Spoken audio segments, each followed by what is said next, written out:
এরে বন্ধু একটা কথা রে। কি কথা কো? এই ওই যে ও পাড়ার যে রেজা কাকা আছে না, তার একটা মেয়ে আছে, খুব সুন্দর হচ্ছে, দেখা না এ রে, বিয়ে করবি নাকি? আমি তো দেখছিলাম ছোট কালে। চল তাহলে যাই, আল্লাহ প্রস্তাব একটু দিব। দেখি গে, দেখালি এসি তো। মাথায় টেনশন জমে গেল, মেয়েটাও বড় হয়ে গেল, বিয়ে শাদী দেওয়া লাগবে এখন, ভালো একটা ছেলে মেলে পাইলে তাই মেয়েটা তার সাথে তুলে দিতে পারি। কি যে করি, কোথায় এমন ভালো ছেলে পাই, দেখা যাক কোন কপালে জোটে নাকি ভালো ছেলে। হাই কাকা, ভালো আছেন? এই তো আসি। কাকা আপনি না ছেলে খুঁজতেছেন? এই যে আমার বন্ধু বাইরের থেকে আইছে। হাই কাকু, আমি আপনার মেয়েকে বিয়ে করতে চাই। ফেরে গেদা, এ পাগল কন্যা তৈরি লিয়েছে, ওর তো আটাই রং। ছেলে পাইলাম না, এই পাগল ছাগলের সাথে দেওয়া লাগবে মেয়ে বিয়ে। আচ্ছা বাবা, তুমি করো কি? কাকা আর কইন না, আমার বন্ধু বেশি ছাওল না সর।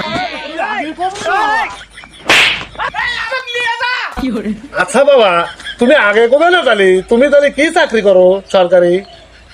চাচা, আমি তো কোনো চাকরি করি না। আমি আসলে কি, আমার বংশের সরকার।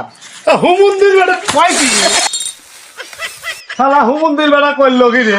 এই তো আগে গলি তো আমার এতটুকু কষ্ট হয় না, আমার হুমন্দির বেড়া হচ্ছে বিয়ে হইবেন লাগে। ভাই হুমন্দির বেড়া।